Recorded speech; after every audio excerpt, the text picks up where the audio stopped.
औज़ुबिल्लाहिमिनश्शैतानिर्रजीम बिस्मिल्लाहिर्रहमानिर्रहीम। अस्सलाम वालेकुम।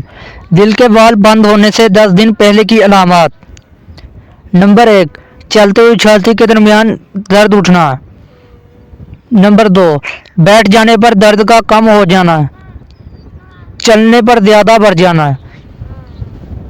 नंबर 3, चलते हुए चक्कर का आना। नंबर 4, नहाते हुए सर पर पानी डालने से बाजू का सुन हो जाना। नंबर 5, दिल की धड़कन की रफ्तार मतवाजन ना रहना। नंबर 6, सांस लेने में दुश्वारी होना। नंबर 7, दिल घुटना। नंबर 8, पाँव के अंगूठे सूजना। नंबर 9, दिल का बैठना और दिल की रफ्तार कम होना। नंबर 10, पट्ठों का मोटा हो जाना। उम्मीद है कि आपको हमारी ये वीडियो पसंद आई होगी। अगर आपको हमारी वीडियो पसंद आई है तो हमारे यूट्यूब चैनल रोशन हब को सब्सक्राइब करें और वीडियो को लाइक करें। Thanks for watching. अगली वीडियो तक के लिए अल्लाह हाफिज़।